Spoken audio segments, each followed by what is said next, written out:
G'day punters, welcome to Victims of the Punt. We're looking at Rosehill. It's I have to check these as of right now, the Golden Gift Week, as well as the Hot Danish. Racing at Rosehill, $1 million races still continue after the carnival's finished. Mark Shean and Mark Rhoden are here to help me preview the races. But before we get started, we've got a viewer question from a long time correspondent Tobias. Can Mark and Mark share how they rank Verry Elleegant's cup win with some of the great cup winners they may have seen in the past, such as Far Lap or Archer? It's a little drive-by there from Tobias. And then any notable big punting successes from Cup Week in years gone by. Mark Shean, I'll start with you. Your thoughts of Verry Elleegant going into the race, and then obviously what she produced there on Tuesday. Well, look, last year she did finish the race off okay down the outside. I suppose no internationals may have made the race a little bit thinner, but she looked to go to a new level there on Tuesday. It was an unbelievable win. So I don't know what Mark came up figure-wise, but look, Incentivize had been flying and she just blew him away. Yeah, Mark Rhoden, what's your figures producing? Because obviously Punting Form's produced a minus 19.9, which for a cup win is probably about as big as we've ever seen. Well, if we did it on just raw time, we've got it best since Mackay Bideva's third, which is impressive enough, but we actually dragged it back because the pace was actually really strong for a 2 mile race. We try and allow for that. Especially in staying races, but if we'd let it go on just what the computer spat out on time, it would be like up there with one of Winx's wins, which is just remarkable, really. Well, not that this will mean much to people, we assessed her as a 125 on our scale, and the only horses in living memory who've rated above 130 have been Winx and Black Caviar. So she's within 2.5 lengths of them. So that's pretty good in anyone's language. I got it completely wrong. As anyone who watched the previous show, I actually went out of my way to Potter on a dry track in particular. Look, I thought she would have been going okay, particularly in Melbourne. The Cox Plate run was okay. I didn't like the Sydney Autumn form. I just didn't think she was good enough, and I wasn't convinced she'd run 2 miles. I just wonder whether this has been Chris Waller's plan all along, and he just hasn't said a word about it. She did run quite well last year from a bad position. Maybe he's thought, right, I can win this race with this mare, and just set her for it for 12 months and not said a word about it, and just got her to absolutely go through the roof on the day. Yeah, sorry, I was just going to ask Mark Shean. Was there any clues that you thought might have lended weight to that theory? Because it did look like that, just given the Cox Plate run was good, wasn't really suited for the first half of the race. But do you think there was any clues in hindsight that you might have been able to pick? Not particularly. To be honest, a few people were saying she might have been over the hill to some extent. Actually, with her lead-up run, she'd fallen in a race in Sydney. She was beaten in the Turnbull out of a place, which was sort of out of character for her. You know, you would have liked to have seen her battle on and run second or third in that Turnbull, but she actually missed the place, and Chapata finished in front of her. So, that definitely put a big query on whether she was going any good. Cox Plate run was probably okay, but look, this is, as Mark said, and on top of the ground, that's the thing. Like, if she got a preferred surface, what would she have done to them then? Yeah, good question. Well, Jack found her, and the clue that Jack found, that I didn't give any credence to pre-race, I must admit. He said she started 210 against Incentivize, and he's 270 today, and the market thought she was a better horse than him coming into the Turnbull. Mm-hmm. So on that scoreline, you had to give her some chance. I ignored it. I hope I had something on it, but I couldn't find it. But just a breathtaking win. I think it probably also just shows how important J-Mac is to her chances, just obviously still being a difficult mare to ride, but he just gets along with her so well. To Tobias' second question, any notable big punting successes from Cup Week in years gone by? Mark Shean, anything for yourself? I got the Might and Power double years ago. I was having a bad run at the time. I'd emptied on it in the Epsom, and it was a forgettable ride, and I'd had the double going, so it got me out of a big hole that I dug for myself at that time of the year. So, and I got to the races and took the 7-2 again on the Tuesday. So after I'd had a good day on the Saturday, I went again on the Tuesday. So that was a big result for me. Beautiful. Mark Rhoden? I've had a few. Ethereal was very good to me in 2001. Had a Cox Plate Melbourne Cup double with her. Got probably a good 5-figure result out of when I was making about $400 a week up in Darwin. Yeah. So that helped. But just on Mark's one, I was I was swinging the bag on the lawn at Flemington on Cup Day 98, wasn't it? Yeah. I think I was getting paid $100 for the day, and one of the guys I was working with told me Doremus couldn't possibly win, and he'd give me 15 to 1. So I had the 100 I was going to get paid on Doremus at 15 to 1. And GM Hall giving it the big over the line. I thought, gee, this is a good day's pay here. Oh, torture. That would have been a hard watch. I imagine the replay would have taken about 25 minutes to come up. Well, we were 300 yards down the straight on the lawn, so when they went past us, there was still 300 to go. So all we had to go on was, the big celebration. Oh, I love the way you guys talk about doubles as well, as if that's still like a thing in 2021. But anyway, look, let's have a look at this Rosehill card. We'll look at the quaddie legs because, as both of you have alluded to, it's probably a little bit thin on the ground. Mark Shean, Rosehill, rail 3, current going is soft 6. What are you expecting in the track? Look, the last couple of Rosehill meetings have been pretty fair, I think, but we did have a meeting in July where the rail was 3 metres and the track was slow, and it was inside 4 lanes, in my opinion, were the best going. So probably just bear that in mind. It might be inside. What do you think, Mark? Yeah, I agree with that. I hope it's not. And, at 3 metres, it's been pretty fair. It's a bit of a bane of our existence in Sydney, where the patterns aren't consistent from one meeting to the next, even in the same circumstances. But I'm not going to label it at this stage. But yeah, look, if anything, it's going to be inside. But I won't get too dogmatic about it just yet. Okay, race 7 is the Golden Gift, the $1 million race for the 2-year-olds over 1,100 metres. The current market elect is Charlatan at $4.20 from Shajardin at $5. Queen of the Ball's $9.50 with Nobel and Ojai at the same price. I'm sure I'm just making up words now. Snitcat is $12. And Shervo is $13. Mark Shean, anything for the 2-year-olds in the Golden Gift? Well, look, we're guessing with these. None of them have trialled in the wet and run in the wet, so it's a bit of a guess. Look, I think Queen of the Ball will bounce and find the front on the rail here. It did sit outside the lead at Randwick and got a little bit lost there. Got winkers on, and my map, a good chance of finding the fence here, so I'm going her way over Ojai, who did beat it at Randwick. I thought both of these fillies looked very good before this race, and as Mark has alluded to, the time out of the race was very good. Look, Sir Jardin has galloped brilliantly between races at Canterbury since he won, but this is an awful map for him. He's probably going to have to go back to last. So just on that circle, it's a bit of a worry. There's no doubt Charlatan was a great run in that race that Queen of the Ball and Ojai were in, but he's missed the start at his trial, only start, and this is a circle at Rosehill as opposed to one turn at Randwick. So I'm not sure, if he races like that at Rosehill, I think he might be in trouble. So I'm going 9 from 8, just thinking that they might be in the right spots in the run. Okay, Mark Rhoden, have you looked at the 2-year-olds? Oh, I have, yes. Not generally my area of expertise, but I've had a look at this race. Most of them I've run.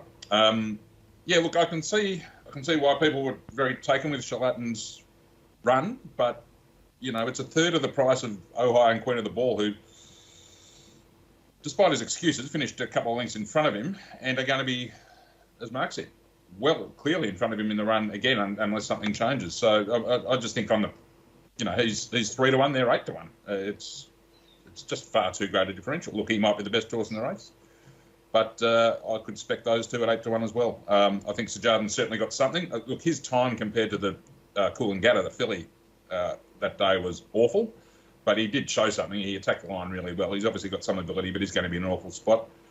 I think Nobel has got something. It was a hard race to read. First race, I think it was on Cox Plate Day on the soft dish track. It wasn't probably too bad by then, but got to the line okay. It's got something, but I'd rather be with the fillies, especially at the prices. When I was actually surprised to see the prices after I finished the form, I thought they'd be the 3 of them would be much closer together than they are. Okay. All right, good start there for the quaddie at Rosehill. Race 8 is the Hot Danish, the Group 2 for the fillies and mares, and Rocket Clock's favourite at $4.20 from Madame Rouge at $5.50. Nudge is $6, Tricky Girl $6.50, Yamazaki is $10, Electric Girl and Wunderbar at $12. Mark Shean, anything for yourself in the Hot Danish? Look, this is a bit of a head scratcher because there looks to be no speed in this race whatsoever. Electric Girl might take it up, but I've got a question mark about her in the wet. Look, I think Tricky Gal can bounce back here. She's a good wet tracker. She ran second in this race to Savitiano last year. She's hardly ever missed a place on wet ground. She had no luck in the race last start behind Ice Bath. She was in an awkward spot down near the inside and didn't get a lot of galloping room up the straight. Prior to that, second to Minhaj, came up the rail in the worst going with Minhaj. It's come out and bolted in at Flemington. So I think things fall into place for Tricky Gal here. Wonderbar's a good wet tracker, but a bit of a head scratcher her last run. She has gone back to the trial since, but look, if she repeats her usual good form on wet ground, she's obviously in the mix, but 1,400 a slight query with her. But I think Tricky Gal's a good bet here for me. Okay. Mark Rhoden? Yeah, I found it hard. A lot of form out of the invitation, obviously. I don't know if I'm going to bet. I wanted to find Yamazaki because of a different form line out of a pretty good race against the males in that Exo Boom race. But the obvious thing about that race is it was really, truly run, and that put it on for her. As Mark said, she's almost certainly not going to get that sort of setup. She has, on occasion, run on off soft paces. Some back markers can do that, because they've done absolutely no work, and she does have a very good turn of foot. I don't know, 10 to 1 might get in for something very small, but there is a bit against it. I'll have to concede that. Out of the invitation, I thought Rocket Clock probably goes forward again, given the lack of speed. I actually had Fashionelle up leading with Electric Girl. Mark, what did you make of that? Yeah, you might be right from the outside, Barry, Yeah, those two. And Rocket Clock probably, better known as a back marker. I think the circumstances are right for her to be third, fourth even. So I think she's a great chance. Tricky Gal, especially with the cutout, is a definite danger. And, I don't know if I want to be taking, $5.50 the likes of Nudge, who's probably in the same boat as Yamazaki, Matt Wise. Madame Rouge was luckless, but $5, come on. Yeah, I don't know. Yeah. It's Wonderbar gets Sting out, which she likes, and might be able to poke up from barrier 1, but 1,400 is the query on her. Look, I don't love the race. I could spec Yamazaki, but you could easily be doing your money cold there, to be honest. Race 9 is benchmark 78 over 1,200 metres, and Blazer Trail's favourite at 3.30 from Foxfighter at 4, Flat Heaven and Calgary Queen at 5.50 each. Kinlock is 9, and then everything else is well into double figures. Mark Shean, race 9. Well, I think this might be a false favourite, Blazer Trail. I know he's won on a dead track, but he's got a lot of convictions in the wet. So if the track remains at this level or even gets worse, I definitely think he'd have to be a risk. He is having a first start for a new stable, but I just think he's a big heavy horse, and I'm not sure that the wet's in his favour. Look, Foxfighter should have won last week. He's got a few question marks in the wet as well, although he was first past the post in a race at Hawkesbury on a heavy ground for a maiden and lost on protest, so you'd have to think he'd be able to handle the wet off this. I think he probably rolls forward and sits probably outside the lead here. Nick Tock should take it up. He might be second or third in the run. Calgary Queen should get a very good run from the inside barrier. So I'm 8 from 9. I think Calgary Queen from that soft draw will get a good run. I think 1,200 metres is a more suitable distance for her. So 8 from 9 for me. And if the track remains wet, I think 4's a risk. Okay. Mark Rhoden, any thoughts? Yeah, I'm with Foxfighter. I couldn't get the favourite anywhere near its price either, I must say. Yeah, unlucky last start. How wet the track is the query. It was awful 2 runs ago on a wet track at 1,400, which I think was unsuitable, and had other excuses that day too. Didn't have a great passage.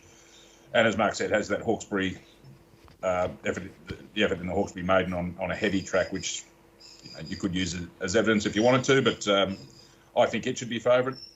I was giving Kinlock some sort of chance. Does tend to get back, which will be against it, but could include it at the price out of a pretty hot race that Quantico won last time, and back to a 78.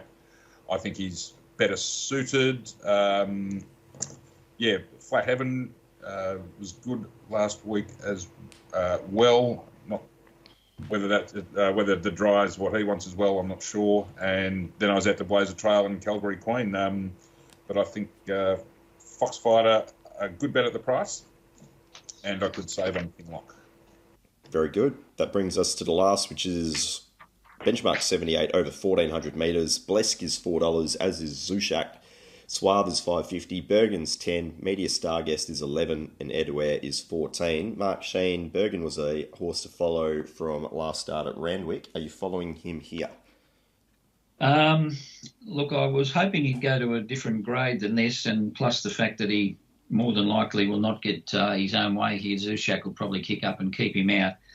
And he's got mixed wet form. The 191 at Canterbury, he blew from about 5-2 to about 8-1 because he'd failed a number of times on heavy ground. He did get through it okay that night to win, but then he had another failure on slow after that. So he's got a bit of mixed wet form. Look, I think Suave is the best horse here. I'm just hoping that he'll handle the slow. He's got a couple of runs on heavy where he looked a bit fat and probably wasn't right. So I'm prepared to forgive those fogers. And he did come down the worst part of the track there first up at Randwick when he ran 7th, and that lane was not the place to be on the day. So I was forgiving of that run. So I think if he gets any luck here, he'd be hard to beat.